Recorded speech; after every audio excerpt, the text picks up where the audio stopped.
We are in Old City.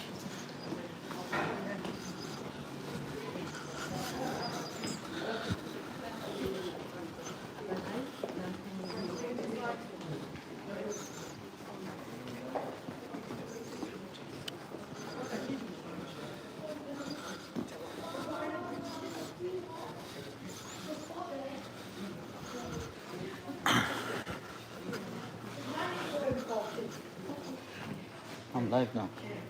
You live? Yeah. Shall I do a commentary? Yeah, go. Where are we? Walking towards Hashmi Hotel. Yeah. Assalamu alaikum. We are en route to Hashmi Hotel in the old city, here in Quds Sharif, where Imam Adil Shahzad Sahib will be delivering week 14 of our 16-week Back to Basics class. So you can see here we have arrived at Hashmi Hotel here in the old city in Quds Sharif.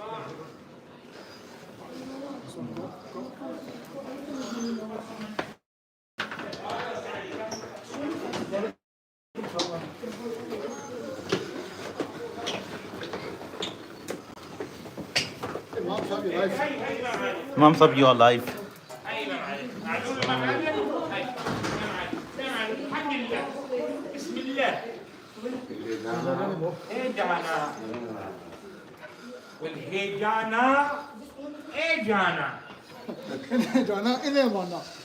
Right, are we okay to use your rooftop?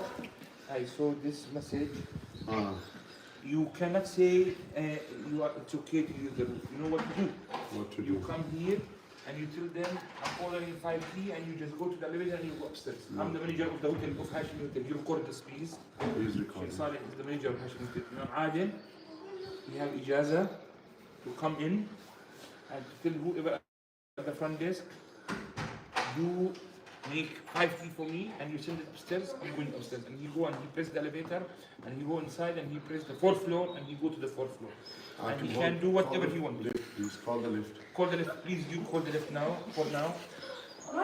What's this? Where is Razak? Please, I don't want to talk because this guy is recording. Wait, recording. What is this?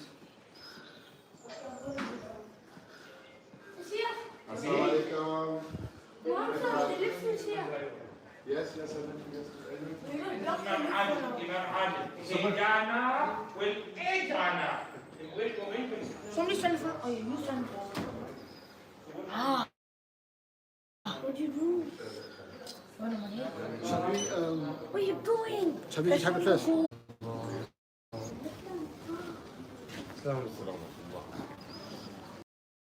Are we live? I took video. Assalamu alaikum, guys. So alhamdulillah, we have now arrived at the rooftop of Hashmi Hotel here in Quds Sharif. Very well known here. You can see the beautiful Gumbad-e-Sakhra, Dome of the Rock, Masjid there, look. Inshallah, the mahfil, the class will be hosted from here. Qibla Ustad Sahab has arrived. We are just going to start setting up. We thought if we can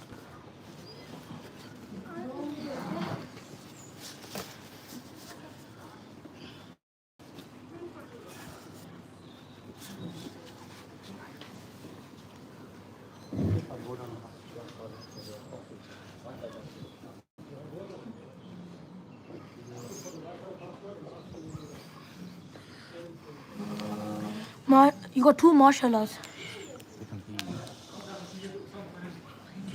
Bismillah walhamdulillah wassalatu wassalamu ala rasulillah sallallahu alayhi wa alihi wa sallam. Allahu Rabbu Muhammadin sallallahu alayhi wa sallama. Nahnu ibadu Muhammadin sallallahu alayhi wa sallama. Honorable and respectable elders, brothers and sisters, students of knowledge, those of you who have gathered and congregated in Ghothia Masjid in Halifax, and those of you who are watching live on YouTube from Jerusalem, Al-Quds Sharif, to each and every one of you, Assalamu alaikum wa rahmatullahi wa barakatuhu. Wa alaikum assalam wa rahmatullahi wa barakatuhu. I hope and pray everyone is in the best state of Iman and health. At this moment in time, as you can see behind me is the Dome of the Rock Masjid, Qubbatu Sakhra, and in front of me we have around 8 to 10 of our group members, in particular our regular class attendees, Muhtaram Fazil Ishtiyaq Saab and his two sons as well as their mother, and Brother Hamad as well, and like this Hassan from Burnley, Yasin from Bolton, Abdul Sabur from Bradford, our dear brother Ibrahim from London, and similarly Brother Shaban's sister, who I don't think attends the classes in Halifax. No, She's coming next week. inshallah. She'll come just in time to collect her certificate, I think. So today, and yes, mashallah, Imran Bhai, rekindling old memories, being in our company from Bolton, mashallah. So all these brothers and sisters are currently with me, Aqiba Burhan as well. And I'm sure that there are many of you sat in the masjid in Halifax who are joining us at this moment in time. I apologize for the slight late start. As you can imagine, there are certain circumstances which are out of our control here in Jerusalem. I know that you have Salatul Isha Jama'at at 7:30 UK time, so we literally have 10 minutes. My initial intention was to have the class via Zoom, and like this we could have shared with you the PowerPoint and the notes, but Fazil Bhai did mention that you have access to the notes, and I'm sure, and I'll be more than happy for him to share the PowerPoint in the group as well, the PowerPoint in regards to the prophetic seerah, the life of the best of creation, the light of humanity, the purpose of our existence, Lajpa Nabi Kareem Rasool Sallallahu Alaihi wa alihi wa sallam. I don't think it would be wise for us to start any new discussion, or any discussion should I say, with around 8 to 9 minutes before you go downstairs to read your Isha. Therefore, I'll very quickly talk through what we've been doing over the last couple of days. We arrived in Amman, Jordan, on Monday evening. We spent the night in Jordan, resting up, and the following day, after breakfast, we made our way to the Jordanian Palestine border. It took us around 4 hours or so to get through 2 border controls and checks, and we managed to get our visa, all 45 of us, just before Salatul Maghrib. From the Jordanian border to Jerusalem, it took us around 45 minutes to an hour. We arrived in our hotel after Salatul Maghrib, and after initially settling in on Tuesday evening, we as a group made our way towards Al-Masjid Al-Aqsa. Unlike on previous occasions when I've come, because of the recent atrocities that escalated in Gaza and the effects of which have been felt here in Jerusalem, the soldiers and the police officers of the Israeli army, the IDF, they have increased their checks on those going into the masjid. So there were a handful of us who, because we didn't have our passport and our visa card with us, we were not allowed entry into Al-Masjid Al-Aqsa. However, the vast majority of the group did manage to get in. They read their Salatul Isha, Ba'ad Jama'at. This was Tuesday evening. On Wednesday, we had a walking tour of Al-Masjid Al-Aqsa compound, which began just outside the compound with the Babul Rahma Qabristan, the cemetery which is adjacent to the masjid, where two noble companions of Rasul Akram sallallahu alayhi wa alihi wa sallam are resting, Hazrat Ubadah bin Swamit radiyallahu ta'ala anhu and Hazrat Shaddad bin Aus radiyallahu ta'ala anhu. We also, during this walking tour,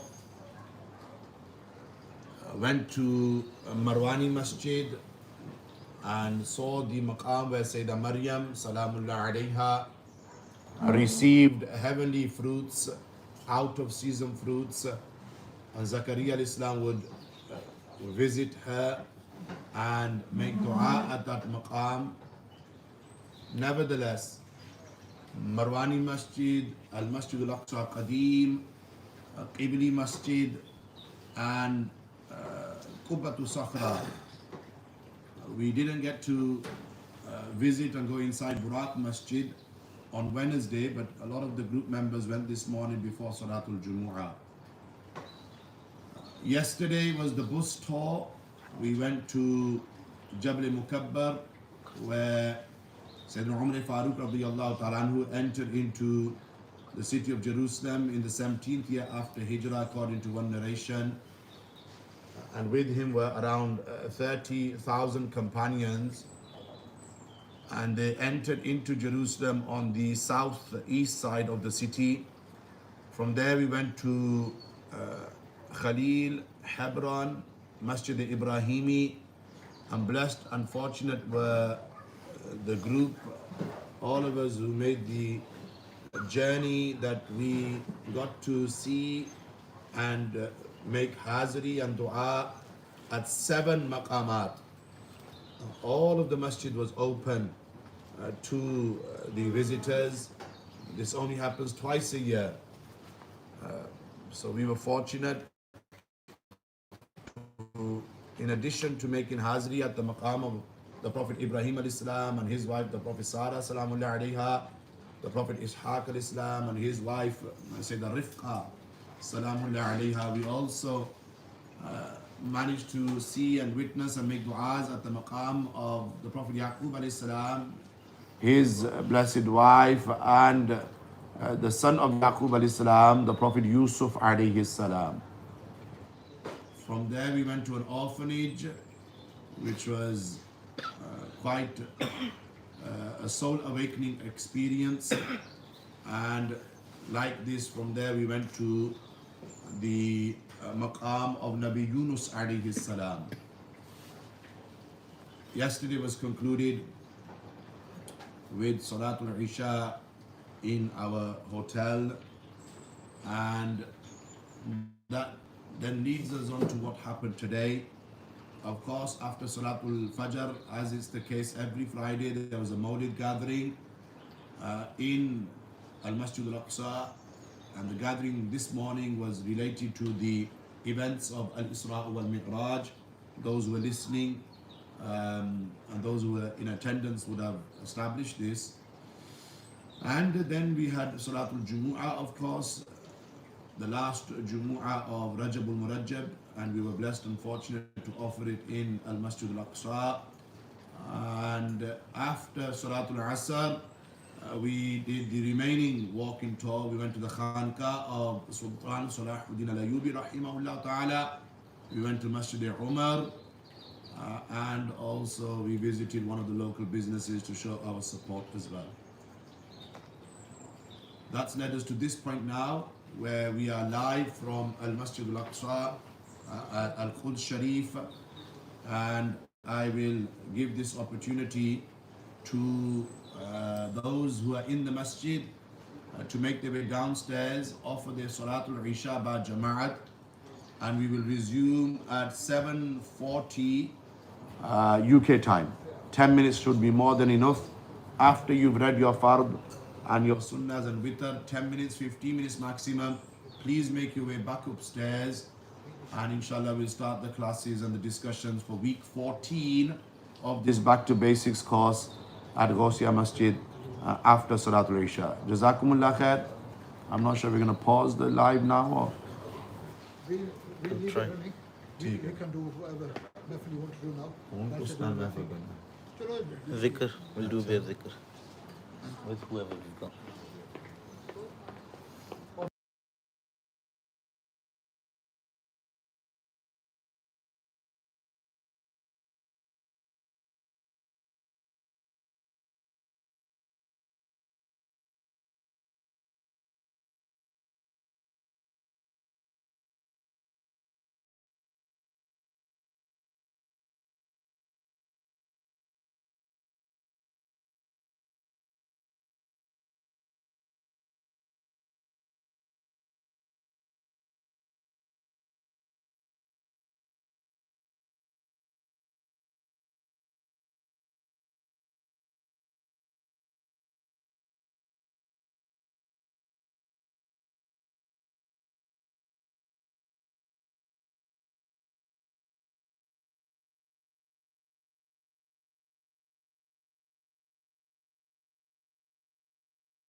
Toro, Pachono the song. Unmuted. بسم الله والحمد لله والصلاة والسلام على رسول الله صلى الله عليه وآله وسلم. Once again we are live from the old city Al-Quds, Jerusalem, and a special weekly back to basics class which is normally offered in Ghawthia Masjid in Halifax, but tonight we are live from the Hashmi Hotel rooftop, and behind us you can see the Dome of the Rock Masjid. Without any further delay, we will officially start this week's lesson, and we will start with the subject of fiqh. The subject of fiqh, which we have neglected for a few weeks, and we certainly need to put some time and effort into getting back up to speed. Without any further ado, a couple of weeks ago we set you some homework. All of the students were asked to read through certain pages from the notes very quickly for the benefit of the students who are watching live on YouTube, and for those who are present here in front of me. We asked you to read through the discussion regarding the timings of prayer,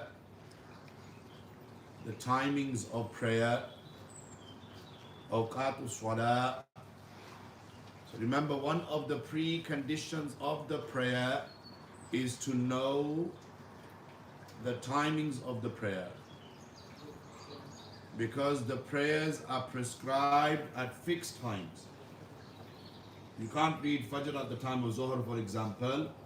You can't read Asr once the sun has set, yani after Maghrib. There are prescribed times for the prayers. 5 prayers in total that every believer who is baligh must read. The first of them 5 prayers is Salatul Fajr. Salatul Fajr begins at Fajr Sadiq, what we call true dawn. And Fajr Sadiq, as you know, is the whiteness that appears from the east and it spreads across the horizon, gradually rising to the sky till eventually the entire sky is clear. This is referred to as Fajr Sadiq, the true dawn, accurate time of Fajr. So Fajr begins at Fajr Sadiq. But there is a time before Fajr Sadiq which is known as Fajr Kadhib, the false time of dawn, and the false time of Fajr, which is a white beam that appears in the sky, but it doesn't spread nor does it become prolonged. And the books of fiqh, like is mentioned here in your notes on page 5, often refer to this white beam as the tail of a wolf. And after a short period of time, that white beam disappears and then darkness comes again. This is what Fajr Kadhib. Usually around 45 minutes to an hour before true dawn. Now you might say, Imam sir, we've got timetables, we've got prayer time apps, we've got modern technology. Why do we need to know about these things?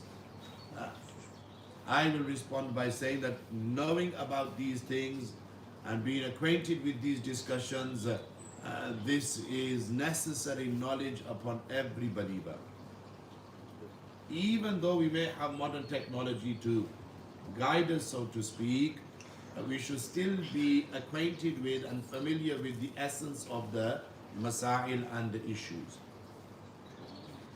Fajr-e-Kadhib is the false dawn, Fajr-e-Sadiq is the true dawn. And when does Fajr actually begin? Fajr-e-Sadiq, at true dawn. Bottom of page 5, the recommended time for Fajr is that you delay it slightly such that things become visible in the sky, and that you leave yourself enough time so that if you need to make fresh ablution, you will go, you will make fresh ablution, and you still have time to come back and pray before sunrise.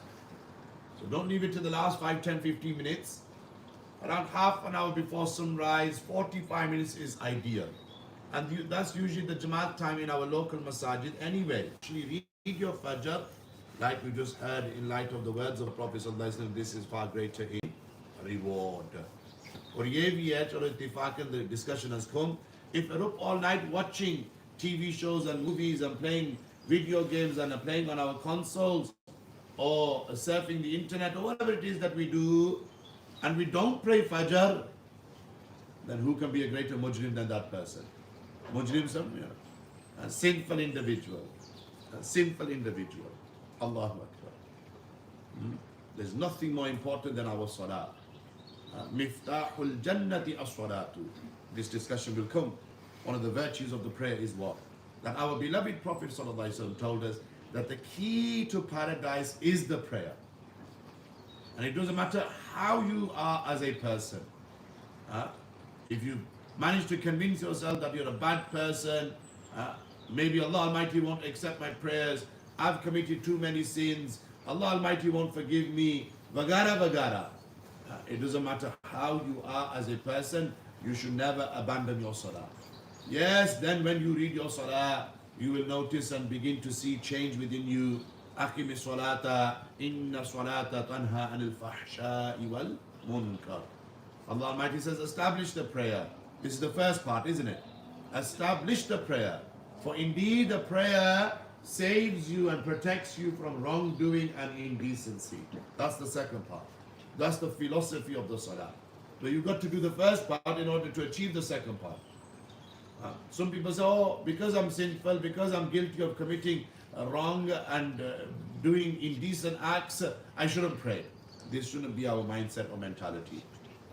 First establish the prayer, and then slowly Allah Almighty, no doubt, through the nur of the salah, the light of the prayer, Allah Almighty will take you away from the sins that you commit. And He'll take you away from indecency and bring you toward and turn you towards decency. So this is the discussion regarding the timing of Fajr. Like this, picking up the speed, top of page 6, quick revision.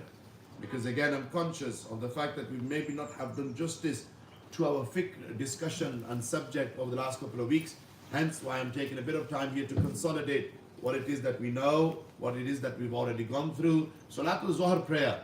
The time for Zuhr begins when the sun declines from the middle of the sky, after Zawal essentially, and extends to until the shadow of all objects become double, or when the shadow becomes equal to the size of the object plus the size of the shadow which was there at midday, at the time of midday. So we've experienced this here, right? We've had this discussion amongst ourselves that our Asr Salah, our Asr prayer as Hanafis here in Palestine, when we go to Makkatul Mukarramah, Madinatul Munawwarah, is a lot later than the time of Asr for the locals. Be it Palestine, be it Makkatul Mukarramah, Al-Madinatul Munawwarah. Why? Because here they predominantly follow who? Imam Muhammad bin Idris al-Shafi'i, they are Shafi'is, and the Saudis claim to follow Imam Ahmad bin Hanbal. Now these two Imams, they have different methodologies and formula of establishing and determining when Salatul Asr begins. Yes?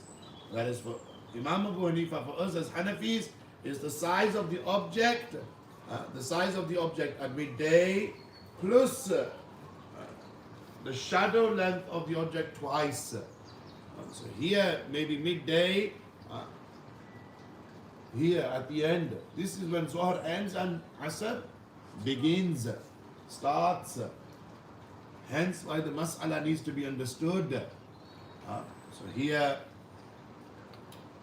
this is the opinion according to Imam Abu Hanifa rahimahullah ta'ala. And even if you go by the opinion of the Sahibain, top of page 6, and then you'll find that they will say it is, the Zohar time extends until the shadow is the same length as the object plus its shade at midday. So not double, the object, sun shining, that's the shadow at midday plus 1. That's where Sahibain said. But Imam Abu Hanifa says what? Plus 2. And we go with the opinion of Imam Abu Hanifa here. This is why again, in our local masajid, you'll find Asr Salah is a lot later, more closer to Maghrib, as opposed to being closer to Zohar prayer, like we find here in Palestine and Makkatul Mukarramah and Al-Madinatul Munawwara, as I've alluded to. Recommended time for Salatul Zohar in summer, it is best that you allow the day to cool, whilst in the winter it is better that you pray early. Salatul Zohar in summer, allow the day to cool. This is why we find that the Zohar Jamaat is usually at 2 o'clock, 2:15, 2:30 in winter, whereas in summer, whereas in winter it is a lot earlier, 1 o'clock, 12:30 even sometimes in some masajid. So Nabi Islam said with Zohar prayer in the winter, allow the day to cool, and in the summer, allow the day to cool, and in the winter, it's best to pray it early. It's best to pray it early. Okay? So this is the Zohar prayer. Middle of page 6. After Zohar is? Asr. Thank you. Salatul Asr. One of the students has sent a question. Ji. The Asr time begins when Zohar time has elapsed, according to the two opinions that we've just shared. And it extends all the way to sunset. The Prophet ﷺ says, if any one of you manages to do a single prostration of Asr prayer before sunset, then let him complete his prayer. Yes? Even if you get one single prostration of Salatul Asr before the sun sets, then you should complete the prayer. Recommended time for Asr, it is best to delay the Asr prayer, but not so much that the sun changes color. On a cloudy day, it is better to offer your Asr prayer sooner rather than later. The Prophet ﷺ said, worth listening to this narration, that be early in praying on a cloudy day. Your Salatul Asr, be early in praying on a cloudy day. For whoever misses the Salatul Asr, his deeds have been ruined. This is why we find in the Quran, Allah Almighty says, protect the middle prayer. Protect the middle prayer. And what is the middle prayer? Salatul Asr. Why? Because it is during that time of the day that we become busy at work or at school or in the colleges and universities, and we often get distracted. So Quran says protect the middle prayer, Salatul Asr. Nabi Islam said that whoever misses the Asr prayer without a valid reason, then his deeds have been ruined. After Asr is Maghrib. This begins after sunset and extends until dusk. Again, there is a discussion regarding dusk. Sahibain said that it is when the red glow appears in the twilight, whereas Imam Abu Hanifa says that it is the whiteness that appears on the horizon, which is after the redness. And we mentioned this last week as well when we had this discussion in passing. We're revising the discussion from last week just to give me and the students this confidence that we've covered these discussions thoroughly But in the United Kingdom, we have around 3 months in the year when whiteness doesn't appear on the horizon. May, June, and July predominantly. So some ulama are still insisting in 2023, 2024. Oji unami navicha Isha ini ondi. Isha time doesn't begin. Whereas we will say, look, there is a second opinion, and when there is a second opinion, that gives you element of flexibility. वो भी opinion है ना within the Hanafi madhab, within the Hanafi fiqh. So why become so stringent and rigid, and why not allow this element of flexibility that when it comes to the end of Maghrib and the start of Isha, especially in these 3 months, you've got a second opinion, apply that second opinion. Am I making any sense here? That doesn't mean that they don't read their Isha, but they will argue that there is no time for Isha that has begun in the United Kingdom during these months. They'll read a lot later. Bottom of page 6, it is best to pray Maghrib at its earliest time. However, on a cloudy day, it may be delayed if there is doubt about the time of sunset. The Prophet ﷺ said, my nation will continue to remain on the true nature as they offer Maghrib before the rise of the stars. Yes, before the rise of the stars. Okay.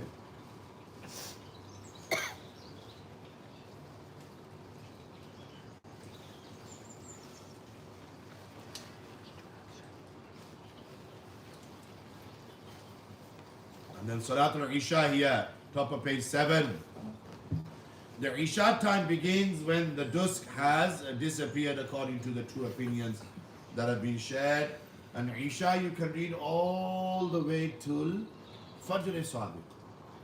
Remember, Fajr has 2 start times. The true accurate time of Fajr and the false start time of Fajr. Yes? So here, Isha can be read all the way till true dawn. Fajr-e-Sadiq. The time for Isha it continues until true dawn, and the time for witr prayer is after Salatul. Can you read your witr before the Fard of Isha? No. Witr is after the Fard of Isha. Nabi Islam said, Allah Almighty has extended the prayer, yani the witr time for you, and this is better for you. Better for you than any precious livestock. Allah Almighty has prescribed it for you because the Isha prayer or between the Isha prayer and the dawn. Recommended time for Isha, it is best to delay it until 1/3 of the night has passed. 1/3 of the night has passed. To delay it until midnight is permissible. To delay your Salatul Isha until midnight is permissible. But to offer it after midnight, especially in the winter months, this is makruh tahrimi. Because Isha in winter starts a lot earlier, and to delay it until after midnight, this would be a major offense. But in summer, the ruling is different because the time is shorter. It wouldn't be makruh tahrimi necessarily, but rather it would be makruh tanzihi. Which one's the bigger makruh, the tahrimi or the? So you were there in the earlier weeks of this weekly class. You will remember and recall that there are 5 types of prohibitions: haram, makruh tahrimi. Answering your question, makruh tahrimi is the greater offense. Then you have isa'a, number 3, makruh tanzihi, number 4, and khilaful awla, number 5. Again, you'll find this in your notes from part 1. Another question which has been posed: can we read our qaza salah after the witr of Isha? Am I using this? Acha, no problem. Okay, and the answer is yes. With qaza salah, the only time you can't read it is during the prohibited times. Qaza salah can be read at any time, even after the Asr of that day, Qaza Salah can be offered. Whether it's Qaza of Zohar, for example, of that day, or Fajr of that day, or previous Qaza as well. There is no stopping you. Let's say you will offer the Asr of that day, and then you've got a bit of time on your hands, you want to read some of your Umri Qaza, you can read after the Asr of that day. You can read after the Witr of Isha to answer your question. So this is the benefit of Qaza. Qaza you shouldn't delay. Qaza you should make the effort to offer as soon as possible. Then there is the discussion here, bottom of page 7, regarding combining two prayers. We as Hanafis do not combine two prayers at one time. It's been a point of discussion throughout this journey. We've seen it here in Palestine, where the Palestinians combine the Zuhr and Asr prayer. Yani those who are travelers, they'll read Asr by way of Qasr, and they'll combine the Maghrib and Isha as well. Again, offering Isha by way of Qasr for the traveler. But we as Hanafis do not combine our prayers. There are only 2 times. Abu Bakr, can you remind us? Which 2 times? Which 2 times is it that we as Hanafis are allowed to combine our prayers? Isha, Maghrib. No. Hajj. Hajj. When on Hajj? Which days? What times? Which prayers? Considering you went last year, putting you on the spot. Maghrib and Maghrib and Isha. Maghrib and Isha at Muzdalifah, yes? Yeah. The place where you get the kankriya. Good. And before that? Before that, when you go to Arafat. Arafat, good. Which prayers? That's your Zohar and your Asr. Well done, mashallah. Still fresh in your mind, good. These are the only 2 times that we as Hanafis combine the prayers.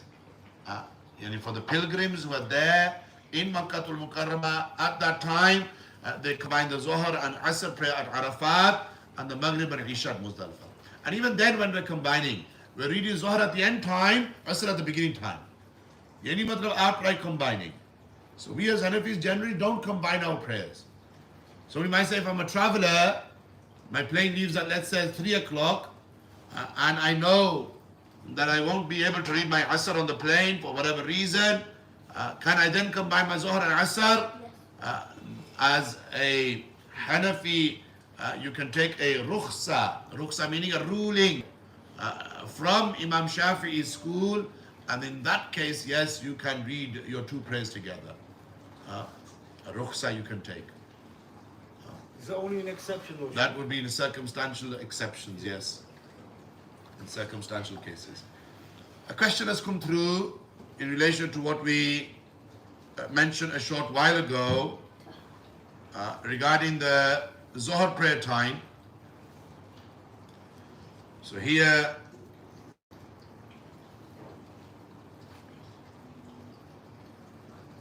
so the notes themselves have been taken from Islamic way of worship, yani Imdadul Karam.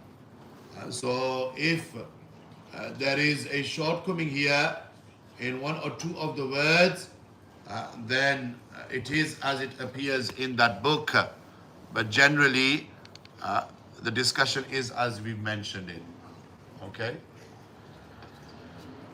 Makruh times. There are 3 times when we as Hanafis are not permitted to pray. Can you remember Aqib from last week's discussion? Top of page 8 this is. 3 times when we as Hanafis are not permitted to pray. So okay, Imran, you don't need to put your head down. I'll pick on you. Is it in the first dawn? No. Sunrise. Sunrise, good. So sunrise until the sun has risen, should I say.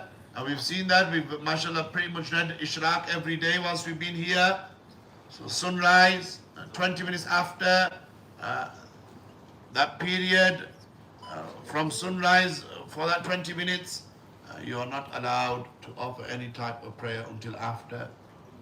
Anyone else? Midday. Midday, good. Until the sun begins to decline, zawal. So usually 20 minutes before the start time of Zohar prayer. 20 minutes before the start time of Zohar prayer is prohibited. Go on, Abu Bakr. 20 minutes before Maghrib. Good. With the help of Yasin, I suppose, mashallah, it pays to know people who have the answers. But yes, 20 minutes before Maghrib sunset, when the sun goes yellow, when it sets, that is a prohibited time. There are exceptions to the rule. The Asr of that day you can read. The funeral prayer, if the dead person body arrives, and the sajda of tilawat if the verse is recited at these times. And there is a further discussion here, bottom of page 8. So in the first 20 minutes or so, we have recapped and revised the discussion regarding the timings of prayer. Moving on swiftly, the next discussion is regarding the virtues, wisdoms and rulings of the prayer. Salah literally means supplication, ad-du'a. And in Islamic terminology, the fuqaha mentioned that salah is the combination of the words and actions that start with the takbir tahrima and end with the salam. Conclude with the salam. And of course, there are specific conditions within this. What is the wisdom of the salah? Well, the salah is a means of cleansing the ego. Salah is a means of purifying the ego.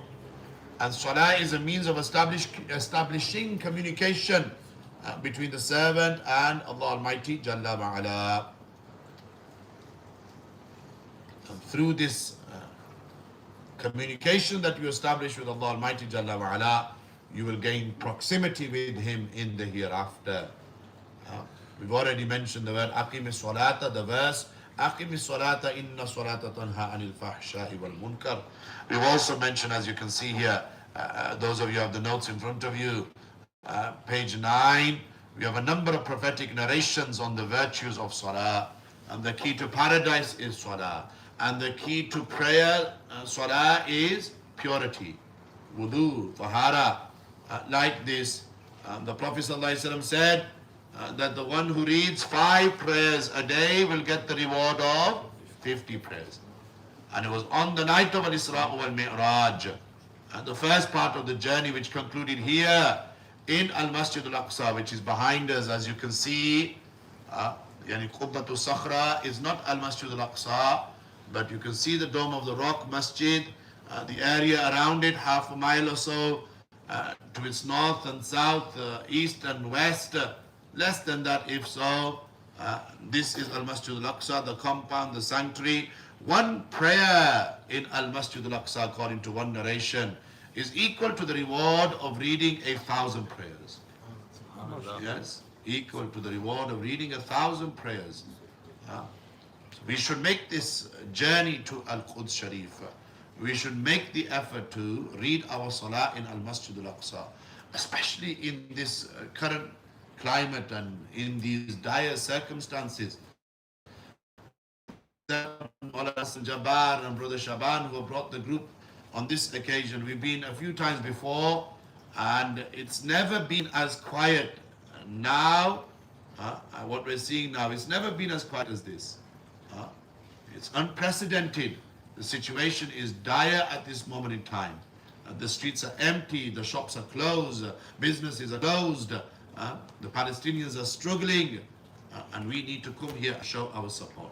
Inshallah Azza wa Jal, Brother Shaban will be bringing a group towards the end of Mahi Ramadan, and we'll be bringing a group towards the end of May through Dream Capital. So there are opportunities, and it's generally been safe for us to be here.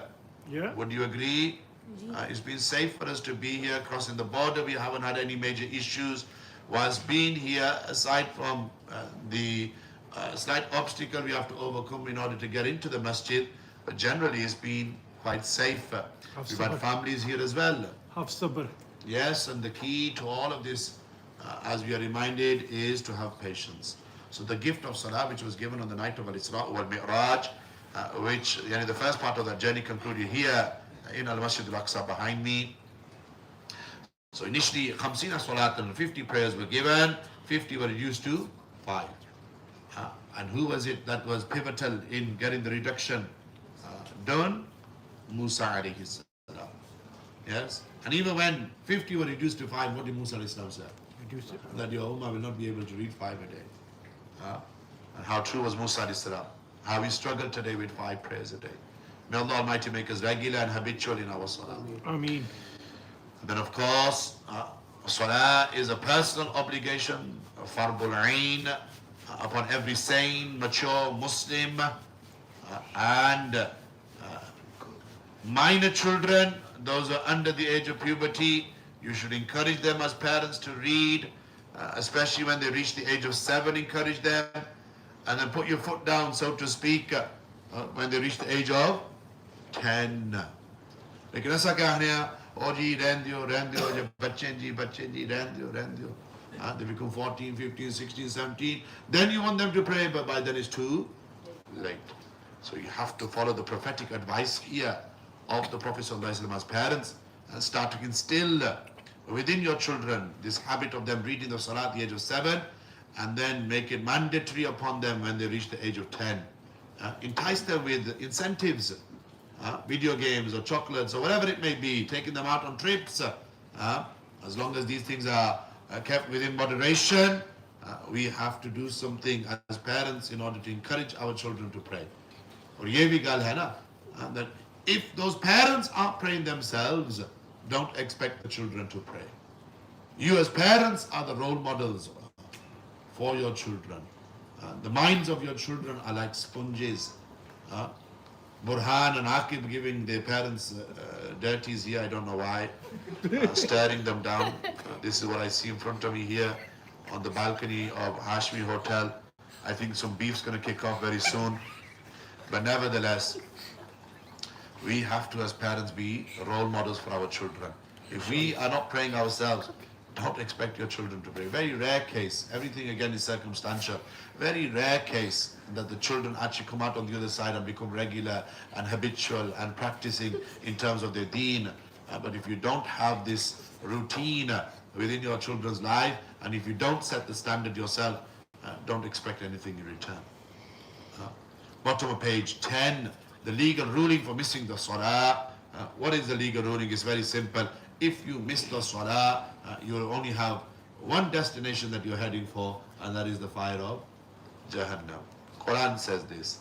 Surah number 74, verses 42 and 43, that when they are asked, the people who have entered into Jahannam and the people of Jannah enter into Jannah, Ahlul Jannah will ask Ahlul Nar, what caused you to enter into the hellfire? Translation. And they will say, we were not from amongst those who prayed. Quran ka faisla hai. So if you don't pray, and we know that the prayer is the first thing that will be questioned about on the day of judgment. The very first thing that will be questioned about. Aqidah in the grave, and a'mal on the day of judgment. And from the a'mal that we will be questioned about first, it will be our salah. Salah is obligatory upon every single believer. So whether you're a traveler or whether you're a resident, whether you have access to water or whether you don't have access to water, whether you pray standing or sitting or laying down upon your back, in every case, unless you're terminally ill and you're out of your senses, aside from these rare cases, but generally in every case, your salah is obligatory upon you. Namaz maaf tanina. You can't say, oh, I was working, hence why I couldn't pray. Or that I was traveling, hence why I couldn't pray. Or I didn't have access to water, hence why I couldn't pray. Will these excuses stick in the court of Allah Almighty? No, they won't. This is why when we spoke about briefly earlier about Qaza Salah, the opportunity is there. But if you have missed any of your prayers, then you should make them prayers up. You should make them prayers up. Top of page 11, the types and units of the prayer. There are 4 types of prayer: Fard, Wajib, Sunnah and Mustahab. Yes? The Fard prayers consist of 17 units in total. These are your obligatory prayers. What you must pray. Failure to do so is what will lead to the punishment of Allah Almighty Jalla wa'ala. How many units in total for the Fard prayer? 17. So you have 2 for Fajr, 4 for Zohar, this is a Muqim, 4 for Asr, 3 for Maghrib and 4 for Isha. As for the Wajibat, there are only 3. And the 3 witr of Isha. they are classed as wajibat. Top of page 12. Sunnah obviously splits into two types: Sunnah muakkada and Sunnah ghair muakkada. Sunnah muakkada, emphatic Sunnah. Nabi Sallallahu Alaihi Wasallam and all the four rightly guided caliphs would do it regularly. And the number of Sunnah muakkada are 12 in total. 12 units which are Sunnah muakkada. Nabi Sallallahu Alaihi Wasallam said, whoever prays 12 units in a day and night, then Allah Almighty will build for that person a palace in Jannatul Firdaus. What are your 12 units of Sunnah Muakkada? 2 before Fajr, 4 before Zohar, 2 after Zohar, 2 after Maghrib, 2 after Isha. These are your 12 units of Sunnah Muakkada. What's the reward? A palace in paradise. And if I was to ask everyone here and those who are watching live on YouTube, would you like a palace in Jannah? Nobody would hesitate in saying, of course we would. So if you want your palace in Jannah, then this is the way to get it. Question has come through. Can you miss your nafal read qaza? Yes. Qaza takes precedence over nafal. Qaza takes precedence over nafal. And some scholars are of the opinion your nafal will not be accepted if your qaza salah outstanding. Your nafal will not be accepted if your qaza salah is outstanding. And we, as generally speaking Sunnis, I know this is being streamed live on YouTube. You know, कोई बात editing भी कोई कर रहा है, clip ship बनाई हो रहा है. ये हमारी कमजोरी है Sunnis, that we run towards the mustahabat and the nafli ibadat, and what is fard, what is wajib, and what is ada and qada, qabad. We unfortunately become negligent and lazy in this. We shouldn't become lazy and negligent. So sunnah muakkada, then sunnah ghair muakkada. Sunnah ghair muakkada, 8 units in total. 4 before Salatul Asr, the fard of Salatul Asr, and 4 before the fard of Salatul Isha. The nawafil are many, which you see here on pages 12 and 13. I'm not going to go into all of that. Very quickly, we did this last week, we're doing it again. It's 20 past 8 in UK, it's 20 past 10 here in Palestine. We were told to be here for 10 o'clock. The Majlis Osi, Mahfil Osi. Hamare group leader, Muhtaram Hassan Jabbas, is still here somewhere. There. Yeah, we can see him. Maybe he should reach out to the brother who invited us here and tell him and ask him where is he, otherwise we'll just go. I have. You have. I told him, and I said, it's a joke. It is a joke. That you've called us over here because on our hotel we've got families here. We have. Sitting in the cold. We are. No, we couldn't be warm. The answer was? We're on our way. So that's not sufficient enough. That isn't sufficient enough, no. If they're not here by then, yes. Perfect. The number of units in total for Salatul Fajr, for 2 Sunnah Muakkada, 2 Fard. Yes, remember, after the Fard of Fajr, if you miss the 2 Sunnah Muakkada, you cannot offer. After the Fard of Fajr, if you miss the 2 Sunnah Muakkada, before you can't read it after the Fard.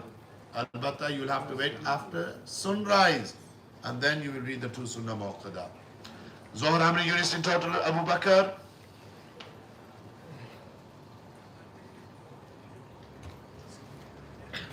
12, good. 4 Sunnah Muakkada, 4 Fard, 2 Sunnah Muakkada, 2 Nafal. How many units in total, Burhan, for Asr? 8, excellent. 4 Sunnah Ghair Muakkada, 4 Fard. Aqib, how many for Maghrib? 7, 3 Fard, 2 Sunnah Muakkada, 2 Nafal. And for Isha, how many units are there in total? What's going on with the camera, mashallah? I think there's a jinn here. There's a jinn on Mi'raj night as well. I think if somebody's sold you a 3-wheel car. It's come to me. Dodgy device. Think Shaban told We me. apologize to the students and the brothers and sisters who are watching. The stand here has a mind of its own, through no fault of our own. Salatul Isha has how many units in total? 17 units in total. 4 Sunnah Ghair Muakkada, 4 Fard, 2 Sunnah Muakkada, 2 Nafal, 3 Witr and 2 Nafal. And then you find the rewards of praying them types of prayers and a lot more, middle of page 13. Very quickly to conclude the recap of the last 2-3 weeks of Sabaq, before we move on to this week's lesson for Fiqh. We have the 6 preconditions of the Salah. Obviously, Abu Bakr wasn't in class last week, nor was he in class the week before, or the subsequent weeks before that. So if I was to ask Abu Bakr to tell me what are all 6 preconditions of the Salah, I'm pretty sure I know. he knows one. But I'm pretty sure you would struggle. So this is why it's important that we attend class, especially at your tender age. Yes? You agree? So 6 preconditions before the Salah. 6 things that you must do essentially. Number 1, purification from anything that invalidates wudu or ghusl. You must be in the state of purity. Number 2, removal of impurity from the clothes, body and place of prayer. Number 3, covering the private parts, the awrah. For a man, it is from above the belly button to below the knees, 360 degrees. Yes? And we explained this in last week's class. You remember, Aqib? Yeah. What did you say? You said that on Those who wear t-shirts. t-shirts, and then they tend to go into sajda, and what happens? I know you can see that. Yes, we said that obviously sometimes it's a total eclipse. No? Somebody goes to sajda, they're wearing a t-shirt. And if somebody was to see that, the person who's praying, their prayer will become invalid. Yes. So that even if somebody wasn't to see that, and had somebody been there, and they had seen it, in that case as well, we just find people praying in their t-shirts, praying in their pajamas, praying in casual clothing. We have to be very careful. For women, they always what? The entire body except their face, hands and feet. Number 4 is what? Knowing that the time of prayer has begun, as we discussed a short while ago. Number 5, facing the direction of the Qibla, which is obviously the Ka'batul Sharif and Makkatul Mukarramah. And number 6 is making the intention. And you'll find this discussion in detail on page 14 here. That leads us nicely on to this week's discussion for the subject of fiqh. We have a few discussions. We'll conclude, we'll then briefly do seerah, and then we'll conclude by doing aqidah. If you're messaging me, I'm on 1% battery.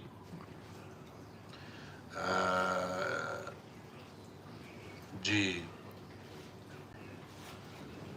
Durood Sharif, Allahumma salli ala Sayyidina wa Nabiyyina wa Shafiyyina wa Mawlana Muhammadin sallallahu. Yes, to clarify, it is when it is minus the shade at noon according to the Sahibain. Yes, it is as it appears in the book. The 6 fara'id of Salah. Again, if we were to ask you to list the 6 before we mention them, would we be able to do so? Now, mashallah, Ibrahim has joined us as well. So these young students, young men and women, it is the time for them to know these type of discussions. So if I was to ask you, Ibrahim, throwing you in right at the deep end, my apologies, can you tell us any one of the 6 obligations of the prayer, 6 things that you must do? Anything come to mind? The precondition then. These are those things that you must do in the Salah. Obviously you don't have the notes, so I can't say look at the bottom of page 14 to page 15. Brain freeze, right? How do you start? Your father is saying that the first one is takbir tahrima. Bottom of page 14 here. To say Allahu Akbar at the start of the prayer. It is called tahrima since it prohibits even permissible things such as speaking, eating and drinking, so on and so forth. The Prophet ﷺ, as we mentioned earlier in a different narration here though, cleanliness is the key of prayer. Its beginning is with the takbir, its ending is with the salam. Whenever the Prophet ﷺ stood for prayer, he would face the direction of the Qibla and he would raise his blessed hands. He would raise his blessed hands and he would say Allahu Akbar. As a muqtadi, you should say Allahu Akbar after the Imam has said the takbir. If he does it before the Imam, and he says it first, the muqtadi says it first, Imam says it after, the prayer would be invalid.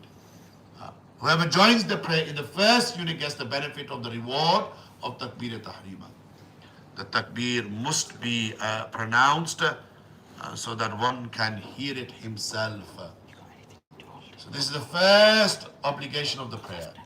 What's the first obligation, Abu Bakr? Goldfish memory. That's what it's called. Goldfish memory. Takbir tahrima. What is it called? So when we say something, then maybe just repeat it under your breath. Takbir tahrima tahrima. Because you might pick on me. Right? Number 2 is what? Any ideas, Aqib? Number 2. I'll take it in any order, but if you're going to say in order, then what would it be? You are clueless, as they say. Burhan, can you help your bro out? To be clean, that's a precondition. That's what you must do before the salah. That's again something you must do before the salah. You're 5 minutes behind everyone now, which is a forte of yours anyway. You go walkies and missing or, huh? Anyone? Qiyam. Yes.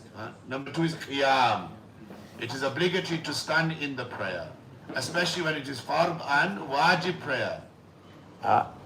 Especially when a person is able to stand. And we've already alluded to this. If you're not able to stand, then you can pray sitting. If you can't pray sitting, then you can pray lying down upon your back, on your side.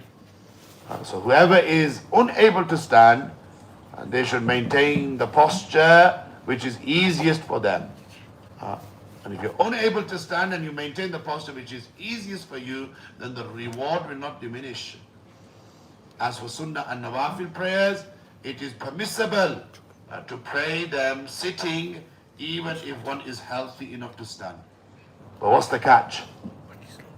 The reward will be halved. The reward will be halved.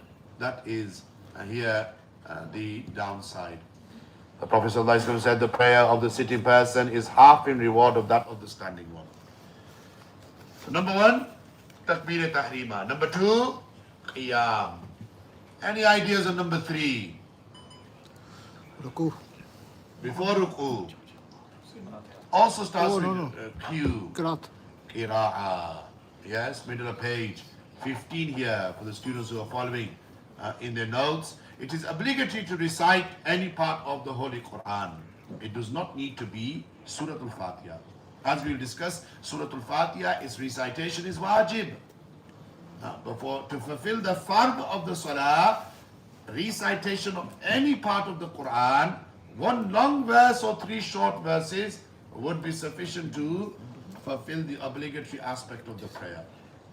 Recitation is obligatory in the first 2 units of the fard prayer. And it is obligatory in all of the units of wajib, sunnah and nawafil prayer. The minimum amount of recitation is that it is obligatory to recite 3 short verses or 1 long verse, as we've already mentioned. The recitation of the Imam is enough for the muqtadi. So we as Hanafis do not stand behind the Imam and read anything apart from the thana in the first rakah. So we do not read anything after the thana in a standing position behind the Imam. The tilawat, the qira'at of the Imam is the qira'at of the muqtadi. For different madhahib and schools it may differ. Other madhahib and schools of fiqh it may differ. But we as Hanafis, we do not read behind the Imam. The follower need not recite behind the Imam. Number 4, we've already alluded to it. Ruku, the bowing posture, bottom of page 15. Bowing is obligatory in every unit for everyone who is capable of doing it. It means to bend the back and lower the head. Its minimum requirement is to bow down such that his hands reach the knees. Its perfect state is to bow down such that the head is level with the back and there is a horizontal straight line. Sayyidina Ali Murtaza says a person's ruku becomes complete, that if they are doing ruku, their back is straight and in line with their head, that if somebody was to come and place a glass of water on their back, and that water remains in the glass, it doesn't go out of the glass, then know that your ruku is spot on. Your ruku is as it should be. But you see, again, a lot of people are doing ruku wrong as well.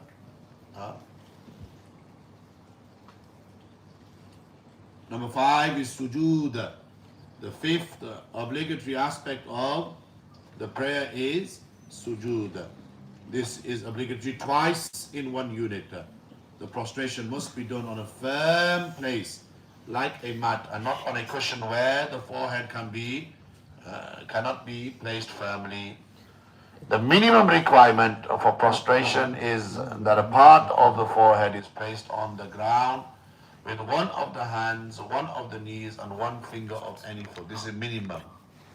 The perfect state of sajda is that the entire forehead, the hard part of the nose, as well as both hands, both knees, and both tips of both feet, any sets of feet, the toes, essentially are firm on the ground.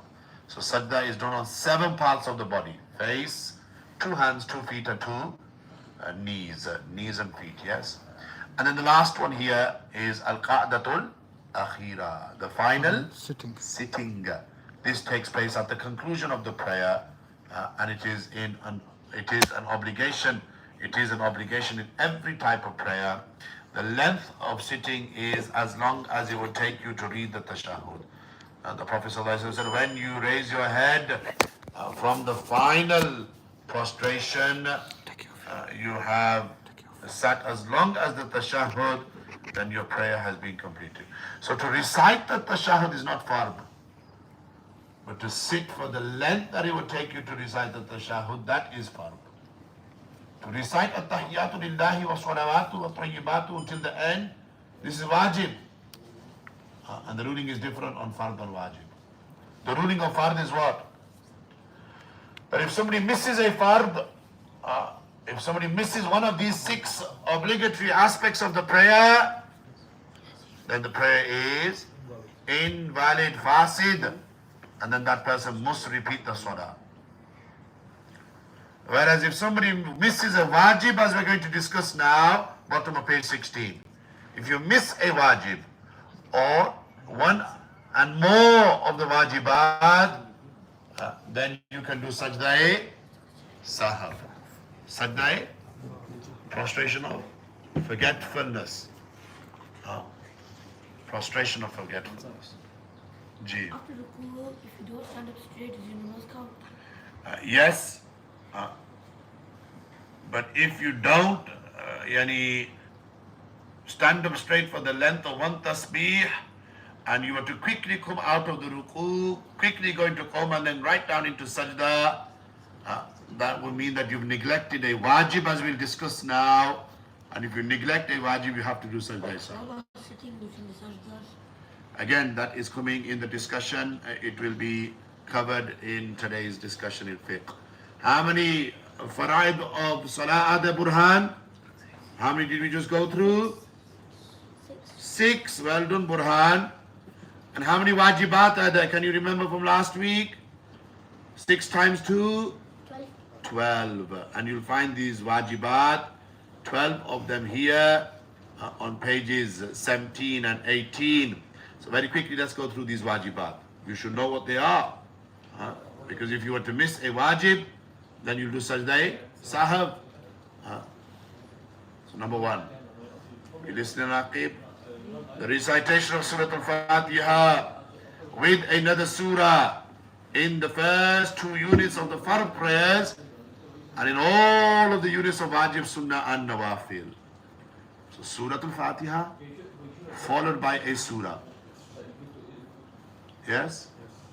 Or if it's not a complete surah, then 1 long verse and 3 short verses.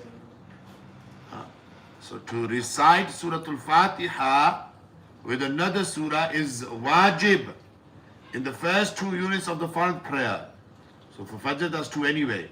So the first 2 units of Zohar, first 2 units of Asr, first 2 units of Maghrib, first 2 units of Isha, where you will read Fatiha followed by a surah and or 1 long verse or 3 short verses. Whereas all the units of the wajibat and the sunan and the nawafil, yes, where you read Surah Al-Fatiha followed by a surah and or 1 long verse or 3 short verses. The only time you don't read anything after Surah Al-Fatiha is in the 3rd and the 4th unit of obligatory prayers. So the 3rd and 4th unit of Zohar, 3rd and 4th unit of Asr, 3rd unit of Maghrib, 3rd and 4th unit of Isha. You'll be surprised, people whose beards are white still don't know this issue and mas'ala. And in the 3rd and 4th units of the Fard prayer, they're reading a surah after the Amin of Fatiha. And then when you tell them, oh, you say, Pata hai kaun isi? Yeah, these are basic things that you should know. Albatta, if you were to read, let's say, if you were to just say Qul, you've said, Waladhalin, Amin, after Amin you say Qul. And then you realize, oh, I'm in the 3rd rakat, I should be in ruku now. You just said Qul. Would you have to do Sajda Sahab? Yes. Yes. You have to understand this. This is number 1 here. Are we following? I know it's a lot to take in, especially for the students who are here on Hashmi Hotel rooftop. It is a bit nippy, but alhamdulillah, the reward is with Allah Almighty Jalla wa Ala. Number 2, answering the question that was asked earlier. All of the fara'id, the rukus, the sujood, must be performed calmly and steadily. And this calmness means that every part of the body is steady in its proper place for the minimum period of 1 tasbih. So when coming out of the ruku, some people don't go straight up, they don't put their back straight, they just, you see some people like this, like they're landing a plane straight into sajda. This is something that we need to be careful of. You're here eating into the prayer. Read your salah with calmness. Read your salah steadily. Number 3, to sit and read the first tashahhud in prayers of 3 and or 4 units. Yes? So again, Zohar, Asr, Maghrib and Isha. Zohar and Asr and Isha, as you know, are 4 units. Maghrib is 3. So after the first 2 units in these 4 prayers, you will sit for the first sitting. Yes? Al-Qa'datul Ula. And you will read the tashahhud. After you've read the tashahhud, what is tashahhud again, Abu Bakr? What is tashahhud? And I ask you so that I can engage and then you're not falling asleep. So what is tashahhud? At-tahiyyatu lillahi wa salawatu wa tayyibatu ila akhir. Yes? That's known as the tashahhud. What is it known as? Tashahhud. So, in the first unit, you must read, and in the first Qa'datul Ula, you must read the tashahhud. In the 3 and 4 unit prayer. Once you read the tashahhud, you must stand up for the 3rd unit. Listen very carefully. If, for example, out of forgetfulness, inadvertently or inadvertently, unintentionally, you were to read the first part of Durood Ibrahimi after you read the tashahhud in the first sitting, you say Allahumma salli, and then you say, oh, I should have actually got up now, it's my 3rd unit. If you were to just say Allahumma salli or Allahumma even, would you have to do sajda sahab at the end? Yes. So again, sajda sahab isn't just when you miss these wajibat, but it's also doing something when you're not supposed to do it, or doing something out of forgetfulness. Are we following? Okay. And that's exactly what's mentioned here on the middle of page 17. Gee, we'll come to that question. So here, number 4, to read the tashahhud in the final sitting. So we said to sit for the length of tashahhud, this is far. Now, to read the tashahhud in the final sitting, this is wajib. This is wajib. So the wajibat complete the fara'id. 12 wajibat complete the 6 fara'id. Because we said what's fard? Qira'ah is fard. Surah Al-Fatiha is not fard. But Surah Al-Fatiha is wajib. Reciting a surah after one long verse or three short verses after, this is wajib. When the wajib goes hand in hand with the fard, then it completes that act. Yes? So you might say, what's the purpose? We said the purpose is two understandings. Number one, if you miss a fard, then we've already explained. You then would have to repeat the salah. Whereas if you miss a wajib, you've got to get out of fill the blank card. Yes? So here, you can do sajda sahab if you miss a wajib. So this is the understanding that we need to make between the fard and missing them and the wajibat and missing them. This is the first thing here. And number two, let's say you don't have the time. Limited time. Sunrise is imminent. You got a couple of minutes left. You know that if you start doing all of the actions and all of the... But you'll go into makruh time. And Fajr is the only prayer, as we explained last week. Fajr is the only prayer when you go into makruh time, that prayer becomes batil. It's invalid. You have to then wait until after sunrise and repeat the salah. Right? So here, if you are aware of just the fara'id, then you just do the fara'id, what is absolutely obligatory, the checklist of what you must do, and then your prayer would be valid in that case. Are we following? Yes. Number 5, ending the prayer with the words of salam twice on completing the prayer. So saying Assalamu alaikum wa rahmatullah, Assalamu alaikum wa rahmatullah. This is wajib. Number 6, in the third unit of the witr prayer, it is wajib to say the takbir after reading Surah Al-Fatiha and a surah, and then to read Dua Qunut. Allahumma inna nasta'inuka wa nastaghfiruka ila akhir. If you don't know your Dua Qunut, there are a number of different things that the ulama have said you can read Rabbana atina fid dunya, for example. If you don't know Rabbana atina fid dunya, Surah Al-Ikhlas 3 times. If you don't know Surah Al-Ikhlas, then Rabbi ighfirli, Rabbi ighfirli, Rabbi ighfirli, my Lord forgive me, my Lord forgive me, my Lord forgive me. Now the question will be, because you've not actually read the Dua Qunut, you've read something to substitute that, would you then have to do Sajda Sahab? The answer is yes. Because the Dua Qunut itself is, as Hanafis, it is wajib. But if you substituted that with something because you don't know it, or you're lazy, or you haven't learnt it, then you can't all your life research, I've not learnt it now, Rabbana atina par yoro. The bashi jaldi jaan chura yoro. No, you must make effort to learn it. You must make effort to learn it. Number 7, the 6 takbeers of the Eid prayers. Yes? 3 after the thana in the first rakat, and 3 before the ruku in the second rakat. These 6 takbirat are wajib. Number 8, it is wajib for the imam to recite out aloud Surah Al-Fatiha and a surah in which 3 prayers? Fajr, Maghrib and Isha. So this is wajib. Did you know this? If the imam didn't recite it out aloud, then imam would have to do sajda sahab at the end. Or he forgot and then somebody says subhanallah, subhanallah, just to remind him. And sometimes it can happen. We're humans as well. Believe it or not, imams are humans as well. We are humans, we make mistakes. Insan comes from the root word nasiya. Nasiya means to forget. So sometimes we may forget. Muqtadina come to remind us then. Number 8 here. Number 9.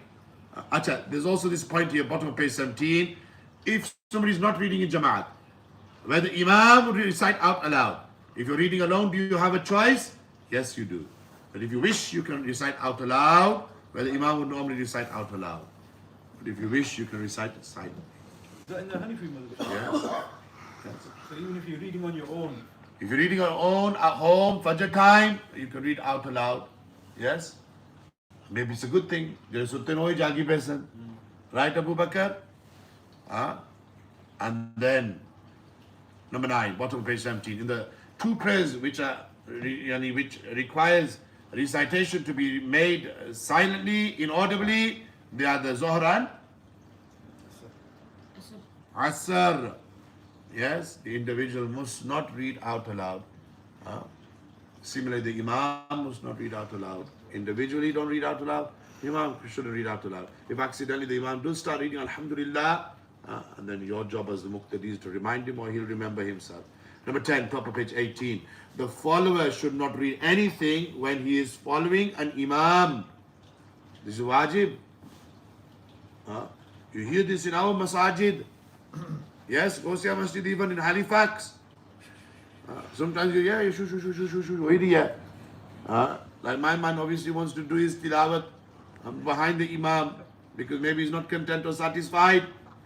But the recitation of the imam is the recitation of the muqtadi. Yes? If somebody was to do this inadvertently, because he's reciting behind the imam, he doesn't have to do sajda sahab. Because the followers, sajda sahab is based upon the imam making mistakes. Are you following? How many have we done? I wasn't here. I think we were 9. I think we were 9. 10 we've done. 11. In the prostration, the forehead and the hard part of the nose must be touching the ground. Again, very common mistake. People just do sajda on the forehead. Hard part of the nose is not even on the ground. Allahu Akbar. Number 12. In all prayers except Eid prayers, one should use the words Allahu Akbar for the takbir tahrima at the beginning. Using any other words will not be permissible. It is wajib to say Allahu Akbar for the takbir tahrima. So to just do the takbir tahrima is fard. To say the words of Allahu Akbar is wajib. Again, we've already explained the wajibat complete the fara'id. There's a full discussion here regarding the prostrations for error. I am cautious of the time. We are coming to 9 o'clock here. 9 o'clock in the UK. And we are coming to 11 o'clock here in Palestine. But despite being invited here to Hashmi Hotel to take part in some sort of a gathering, the only gathering, alhamdulillah, we benefited from is what we already intended to do. It's a good thing we don't go by what other people ask us to do, but now what we intend to do, we will lose out on that as well. But nevertheless, I'm going to ask the students, if they haven't already read through the section on the prostrations for error, pages 18 and 19, then please do so. Time is of the essence. To conclude the discussion in fiqh for this week, we have the sunnahs of prayer. The sunnahs in prayer are that which are proven by the Prophet ﷺ and or the rightly guided caliphs after him. It is neither obligatory and nor is it essential. But if they are omitted, then a person will lose out on the reward. If they are omitted deliberately, then a person will become sinful. How many sunnahs of the prayer are there? Abu Bakr, we mentioned this earlier. 6 fara'id, 12 wajibat. How many sunnahs are there? G. 20. Good guess, but not the right answer. Anyone else? We mentioned this earlier. 32. How many? 32 sunnahs. So this is all the theory side of the prayer. And if I sat there thinking, well, I don't really know much, do I? When it comes to the theory side, we just do the practical, don't we? Right? But as I always give the example, like I did last week, will DVLA give you a driving license? If you just did the practical? No. No. DVLA will only give you a license when you do theory and practical. This is why we have to sit, spend time and get our heads around and have these discussions regarding the theory and the theoretical aspect of our fiqh. 32 is a long list. Ahmad Sahib and me have a flight to catch at 8 in the morning. If we're here any longer, we're going to lose out on our sleep time. And I feel that either I will get grumpy and Hamad will have to deal with that. Or more likely Hamad will get grumpy and I will have to deal with that. Either way, we're in a very delicate situation. So here the 32 sunnahs of the prayer, along with the mustahabbat, 6 of them in total on page 22. I will leave this till next week, inshallah, for the discussions. Is that okay? I think that would be a wise decision for us to make. Very quickly, you've shared the PowerPoints with the students? They've got the notes already. The Sira notes? Ji. Good, fantastic. Quickly touch and go. We are on the 5th year after Hijrah in the prophetic seerah. Abu Bakr, can you remember how old the Prophet ﷺ was when he migrated to Medina Sharif?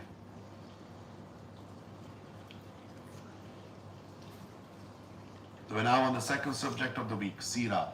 After spending the first hour and 10 minutes on fiqh. 40. No, Abu Bakr. Abu Bakr, do you understand what's going on here? Yeah, I know it's seerah, but do you understand what I'm doing with you? Why am I picking on you? See if I'm listening. Huh? To see if I'm listening. Who's missing? Yeah, you've definitely been missing. You missed nearly 2 months of lessons, my friend. And now you're in this situation where you sat here and I'm picking on you in Al-Masjid in Jerusalem with Al-Masjid Aqsa behind me, and you're probably thinking inside you, Imam, so why are you beefing on me? But hoping that you think, oh yeah, I don't need to just wait for Mustafa to come to class. I should tell Dad, look, I've got class. You should drop me off, Dad. Is that what you're thinking now? No, probably not. Maybe we'll have to pick on you a few more times. How old was the Prophet ﷺ when he migrated to Al-Madinah to Munawwara? Aqib. 50? Well done, Aqib. Yes, chill out. Yes, 53 years old. Yes, Abu Bakr. How old? 53. Nabi Islam was 40 when he received the first revelation. And we just gone through 4 years after Hijrah. In the first year, of course, Nabi Islam built 2 masajid. Burhan, can you remind us which 2 masjids? One starts with Q. Who? Crave? Craves is a cereal, isn't it? G. Masjid A. G. Firstly. Jang was there? G. Burhan, quickly. 2 masjids were built in the first year after Hijrah.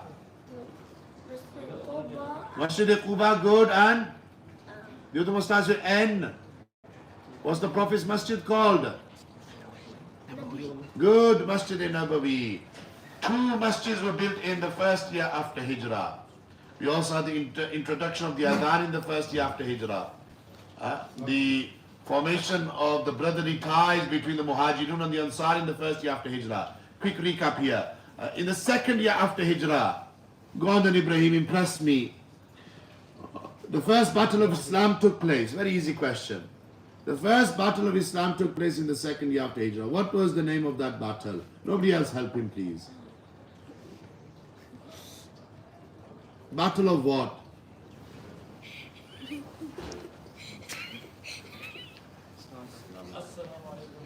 Battle of Badr. I think if Abu Bakr didn't have it written on his t-shirt, we would have been here for a while. Battle of Badr. Battle of Badr. Yes, the first major battle in Tariq Islam, the Battle of Badr.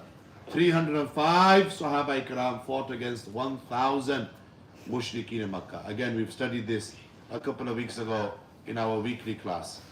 And then in the third year after Hijrah, go on then Abu Bakr, thanks for volunteering.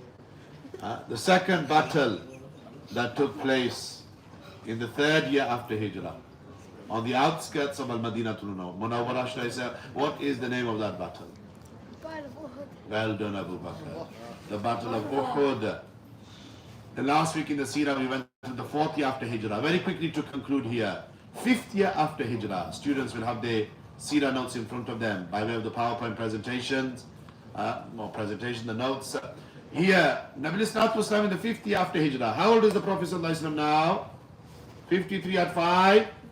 58. Well done. The Prophet ﷺ marries mother of the believers, Sayyidah Juwairiya. Aqib, remind us, how many pure wives does the Prophet ﷺ have? 11. Excellent. Sayyidah Juwairiya is one of the blessed pure wives of the Prophet ﷺ. Nabi Islam marries Sayyidah Juwairiya here in the 5th year after Hijrah. The second key event in the 5th year after Hijrah is the incident of Ifk. Time doesn't permit to go into the depth of the discussion. But essentially this involves Sayyidah Aisha radiyallahu ta'ala anha. Allah Almighty revealed a number of verses in Surah An-Nur which established and proved the innocence of Sayyidah Aisha radiyallahu ta'ala anha. But the key event in the 5th year after Hijrah is the third major battle in Tariq Islam, and that is the battle of the trenches, the battle of the trench, Jange Handaq. Yes, the battle of Handaq. So in the month of Dhul Qa'dah, 10,000 enemies of Islam surrounded Al-Madinatul Munawwarah. And all of the confederates of Arabia got together. The Arabs, they aligned themselves with the Jews who had been exiled from Al-Madinatul Munawwarah by the Prophet ﷺ. They marched towards Al-Madinatul Munawwarah. Nabi Sallallahu Alaihi Wasallam became aware of the intentions of the enemies of Islam. So Nabi Sallallahu Alaihi Wasallam did mushawarat with the Sahaba. That, oh Sahaba, this is the situation, what should we do? Hazrat Salman Farsi radiyallahu ta'ala anhu, he said, Ya Rasulullah, Ya Habiballah, when we were given and we were put in a similar situation in our land of Faris, Persia, when the enemies would surround our land, we would dig a trench in order to defend our land. Nabi Sallallahu Alaihi Wasallam accepted this idea. Nabi Sallallahu Alaihi Wasallam commissioned for the Sahaba to start the digging of the trench around the city of Al-Madinatul Munawwarah. It took them 20 days to dig this trench. How many days? 20 days. And again, hot burning sun of the Arabian desert. The conditions were very difficult. And 10 meters of land were assigned to 10 people. And the trench was dug 5 meters deep. Nabi Sallallahu Alaihi Wasallam himself also took part in the digging of the trench. 58 years old, the Prophet Sallallahu Alaihi Wasallam is now. 58 years old. He also took part in the digging of the trench. During these 20 days, 2 famous incidences happened. 3, but time doesn't permit to go into all of it. Number 1 was when the Sahaba had little to eat and drink, and after 3 days, they tied a stone to their stomach in order to keep themselves upright. But the pangs of hunger became unbearable. So they came to the Prophet ﷺ. Ya Rasulullah, Ya Habiballah, we've not eaten or drunk anything for 3 days. And in order to keep ourselves upright, we've tied a stone to our stomach. Nabi Sallallahu Alaihi Wasallam didn't say anything. Nabi Sallallahu Alaihi Wasallam simply lifted his blessed shirt. When he lifted his blessed shirt, the Sahaba saw that the Prophet ﷺ didn't have 1 stone tied to his stomach. But though Jahan ke Wali Rahmatan lil Alameen had 2 stones tied to his stomach. Nabi Sallallahu Alaihi Wasallam leading by example here. True leadership here that Nabi Sallallahu Alaihi Wasallam showed and demonstrated. That's when Allah Almighty revealed the verse, لَقَدْ كَانَ لَكُمْ فِي رَسُولِ اللَّهِ أُسْوَةٌ حَسَنَةٌ. And most certainly, indeed, you have the perfect role model, the ideal example to follow in the Messenger of Allah Sallallahu Alaihi Wasallam. This is the first incident. Nabi Sallallahu Alaihi Wasallam tied how many stones to his stomach, Abu Bakr? 2. And the second incident is when Sayyidina Jabir radiyallahu ta'ala anhu saw Nabi Sallallahu Alaihi Wasallam, who had 2 stones tied to his blessed stomach. He went home and he told his wife that this is the situation. Nabi Sallallahu Alaihi Wasallam and the Sahaba haven't eaten for 3 days. What do we have in order to prepare as food for the Prophet Sallallahu Alaihi Wasallam? You'll find this narration in Bukhari. So Sayyidina Jabir's wife said that we have a small goat and some flour which we can make bread or yeast with in order to make roti, what we call chapati. Sayyidina Jabir says, fine. You begin the preparations, I will call the Prophet ﷺ and a few Sahaba. So Sayyidina Jabir goes to the Prophet ﷺ, who's busy overseeing the digging of the trench. And he whispers in the blessed ear of Nabi Sallallahu Alaihi Wasallam and says, Ya Rasulullah, Ya Habiballah, Sallallahu Alaihi Wasallam, me and my family have prepared for you a dawat. Me and my family have prepared for you and some Sahaba a dawat. Ya Rasulullah, bless us with your presence. Bless us with your presence. Nabi Sallallahu Alaihi Wasallam accepted the invitation. But what did the Prophet Sallallahu Alaihi Wasallam do? Nabi Sallallahu Alaihi Wasallam turned to all of the Sahaba who were digging the trenches. There were around 1,200 of them. How many? 1,200 of them. And Nabi Sallallahu Alaihi Wasallam said to them that, oh, Sahaba, companions, oh, diggers of the trench, Jabir and his family have prepared a feast for us. MashaAllah. They prepared a dawat for us. Now Sayyidina Jabir became worried. Khana thora bande zyada. So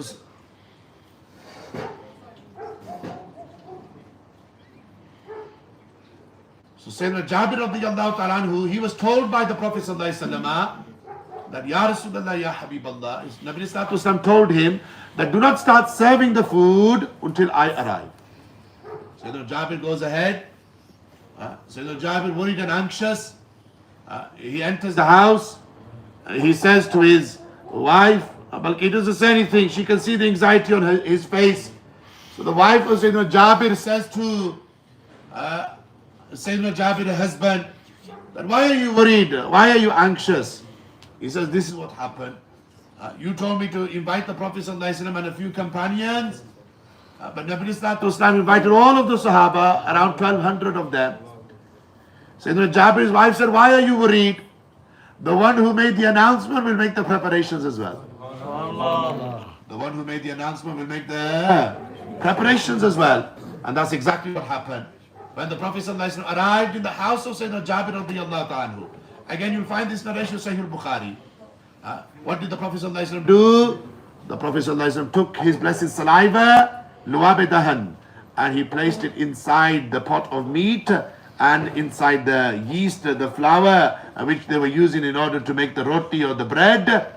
And through the blessings of the saliva of the Prophet ﷺ, that food which should have only fed a handful of people, that food fed over 1,200 Sahaba of Rasulullah ﷺ. Al-Bata has mentioned that even after feeding 1,200 Sahaba, there was still food left over. And Nabi Sallallahu Alaihi Wasallam said, distribute the food to your neighbors. Allahu Akbar. So the Prophet ﷺ is not like you and me. In our saliva there are germs of bacteria. In the blessed saliva of the Prophet ﷺ there is shifa. And there is an increasement in food. So this is what happened. After 20 days of digging the trench, the Muslims successfully defended Al-Madinatul Munawwara. So this is the battle of Khandaq. The battle of trenches. Also in the 50th after Hijrah, coming towards the conclusion, Nabi Sallallahu Alaihi Wasallam marries Ummul Mu'mineen Sayyidah Zainab bint Jahsh. Remember the previous year, we did this last week in our weekly class. The previous year, 40th after Hijrah, Nabi Sallallahu Alaihi Wasallam lost Sayyidah Zainab bint Khuzaymah. So Nabi Sallallahu Alaihi Wasallam was married to two women by the name of Zainab. Zainab bint Khuzaymah and Zainab bint Jahsh radiyallahu ta'ala anhuma. In this 5th year after Hijrah, the verses regarding parda becoming obligatory upon women, these verses were also revealed as well. These are verses that we as men, certainly husbands and fathers, should read and tell our daughters and our wives to read as well. Sadly, unfortunately, we live in a day and age where we find Muslim women demanding their rights and chanting slogans like Mera Jism, Meri Marzi. They don't listen. They don't listen, unfortunately. One of the reasons they don't listen is because we don't tell them. We give this free reign. Islam doesn't suppress women. Islam has liberated women. Honored them. Honored women. So much so that there's a full chapter in the Quran called the chapter of the women. And we need to, especially a father of 3 daughters myself, we need to encourage our daughters, our sisters, our mothers, our wives to cover themselves, to veil themselves. What's happening now, certainly on social media, each and every one of us is fully aware. Our sisters, sisters of this ummah, who are sadly and unfortunately prostituting themselves on social media, demanding their rights, this genderism and feminism and all the isms and schisms. And we were thinking here in the West that we're going through a difficult time, but these movements are happening, as I've already alluded to, in Mulk Pakistan, in Muslim countries as well. In this doesn't lie our salvation, in this lies our destruction. And some of you have heard this from me before. We are in the lands of Al-Quds, no doubt. The one who liberated Al-Quds, Sultan Salahuddin al-Ayyubi, rahimahullah ta'ala. A saying which is attributed to him. They said that if you wish to destroy a nation without going to war against them, then make immorality and indecency common amongst the people. And we see this now. Immorality, indecency, common amongst Muslim youth. Pornography and the consequences of such things are common amongst our youth. Illicit relationships, haram relationships, boyfriend and girlfriend relationships with our children who are in primary schools and secondary schools, common now amongst our people. Allah Almighty protect us from such vices and evils. Again, we as parents have a responsibility. Yes, you can blame the imams. Yes, you can blame the masajid. Yes, you can point fingers at society. Yes, you can point fingers at social media. But why not point fingers at yourself? You are parents. You have a control of what your children watches, what they have access to. But we are those parents in 2024 where we are culpable and responsible of giving the latest smartphone, the latest tablet, the latest device to our children. And we pollute their minds with whatever we expose them to. And nowadays our children don't need to go out. When we were growing up in the 90s in the United Kingdom, now they don't need to go out. The world has come to them at the tip of their fingers. So we have to be careful. Good parenting is what is needed. Like this, the verses of Tayammum were revealed in this 5th year after Hijrah, and Salatul Khawf, the prayer of fear, was also decreed in this 5th year after Hijrah. Just to conclude here, the 6th year after Hijrah,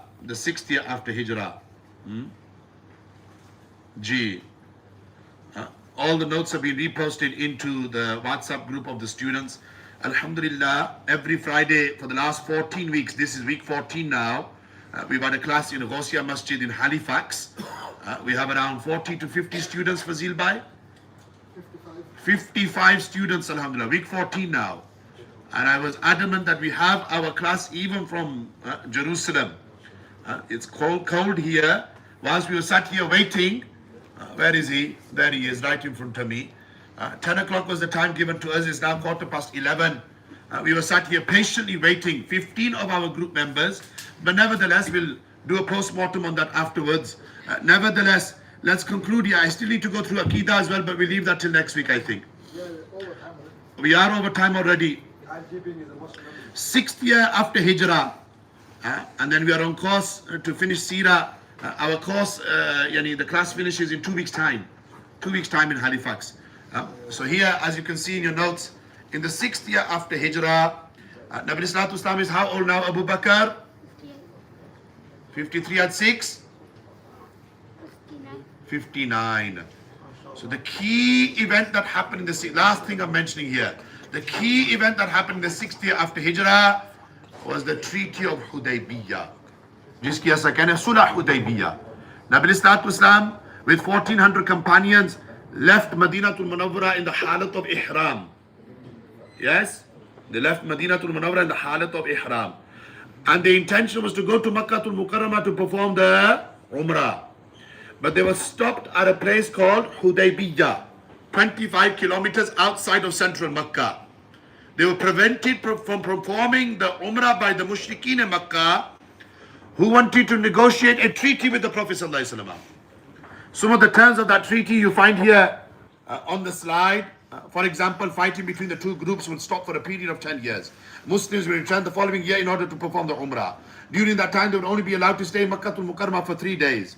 And then if any person leaves Medina Sharif and wants to return to Makkah, irrespective of whether he or she is a kafir or a Muslim, then they will be allowed to do so. But if somebody leaves Makkatul Mukarramah and comes to Medina, they'll have to be sent back. So initially when these terms were agreed, Sayyidina Umar himself said what? Ya Rasulullah, these terms are not favorable for the believers. The Nabi Sallallahu Alaihi Wasallam said, I know what you do not know. Inna fatahna laka fatham mubin. That indeed victory is very near. Victory is very close. And it was within 2 years of this treaty that Nabi Sallallahu Alaihi Wasallam conquered Makkatul Mukarramah. Yes, conquered Makkatul Mukarramah. We end upon this, that during this period, a lot can be said. Nabi Sallallahu Alaihi Wasallam said, Sayyidina Uthman Ghani, that, oh Uthman, you go, and you, because you're from amongst the Yani Banu Hashim, or should I say the Quraysh, should I say, you're from amongst the Quraysh, you'll be received well by them. Go speak to them, see what they're saying, so on and so forth. Sayyidina Uthman, who was the only man to marry two daughters of a Nabi of Allah Almighty Jalla wa'ala, Yani Nabi Sallallahu Alaihi Wasallam's two daughters, Sayyida Ruqayya and Sayyida Kulthum radiyallahu ta'ala anhuma. When Sayyidina Uthman arrived in Makkatul Mukarramah, Sayyidina Uthman was in the halat of ihram. So Mushrikeen in Makkah said to him that, oh Uthman, you're here now, you might as well do the Umrah, tawaf around the Kaaba, sa'i between Safa and Marwa. Jawab mein sabak hai. Sayyidina Uthman Ghani said, how can I do something before the Prophet Sallallahu Alaihi Wasallam? How can I do something before the Prophet? Adab hai na, Muhabbat Rasul hai na, Hubb Nabi Sallallahu Alaihi Wasallam. And then rumors began to circulate, as you probably know. Rumors began to circulate that Sayyidina Uthman has been martyred. So one by one, Nabi Sallallahu Alaihi Wasallam took the allegiance from the Sahaba, that if the rumors transpire to be true, we will avenge the martyrdom of Sayyidina Uthman. And this pledge was made under the tree of Ridwan. Allah Almighty makes mention of all of this in the 48th chapter of the Quran. One by one, the Sahaba came and pledged their allegiance to the Prophet Sallallahu Alaihi Wasallam, until eventually Nabi Sallallahu Alaihi Wasallam said what? Bila tashbih wa tamthil. Nabi Sallallahu Alaihi Wasallam said, this hand of mine represents the hand of Uthman. Meaning what? Nabi Sallallahu Alaihi Wasallam knew that Uthman Ghani was alive. That Uthman Ghani was? That this hand of mine represents the hand of Uthman. I place the hand of Uthman in my hand. And then also during this point, a lot can be said. The Sahaba ran out of water. They had very little water amongst themselves. So what did they do? They came to the Prophet Sallallahu Alaihi Wasallam. Again also mentioned Bukhari. Ya Rasulullah, we've run out of water. We don't have water to do wudu. We don't have water to drink. We don't have water to give to our animals. So Nabi Sallallahu Alaihi Wasallam, what you said, what you do have, he said that what you do have, bring to me. So they brought it to the Prophet Sallallahu Alaihi Wasallam. Mu'jiza of Nabi Sallallahu Alaihi Wasallam. Nabi Sallallahu Alaihi Wasallam placed his fingers inside the bowl. Water began to gush from the fingers of Rasulullah Sallallahu Alaihi Wasallam. That water quenched the thirst of 1400 Sahaba Ikram. And Allama Yusuf bin Ismail and Nabhani mentioned that this water that came out of the blessed fingers of the Prophet Sallallahu Alaihi Wasallam, this water is more afdal and a'la, more virtuous and excellent than the Zamzam water. Zamzam water has its nisbat with who? Say the Bibi Hajra and Ismail al-Islam. Ismail al-Islam is the reason for Zamzam being musharraf. But this is the water that the Sahaba drank that came from the fingers of Rasulullah Sallallahu Alaihi Wasallam. Hence why Abu Ulama said that this water is more afdal and a'la and more muqaddas than the Zamzam water as well. Allah Tabarak wa Ta'ala, except what we have mentioned, we've gone over by about 15 minutes. That's because we started around 20 minutes late as well. And then we had the break for Salatul Isha as well. The students in Halifax who are watching in the masjid, well done for coming in. Allah Almighty reward you. For those of you watching in the comfort of your homes, Allah Almighty give you ajr wa jaza fid darain. And bil khusus our brother Hamad here, and those who have supported him in holding the camera for the last hour or so. And it's not easy in this nippy weather here in Jerusalem. Allah Almighty give each and every one of you ajr wa jaza fid darain. Inshallah, it's 20 past 11 here in Jerusalem, and we will be starting the gathering now. Thank you to Wasim Bhai. And Wasim Bhai, yes, Wasim Bhai in particular, who's facilitated everything in the masjid this week, whilst the main organizers are here in Jerusalem with us. Inshallah Azza wa Jal, I don't think we're going to continue with the live. No, the live will end here. Now those who are live here in Jerusalem, they will become alive. Inshallah. Live's done?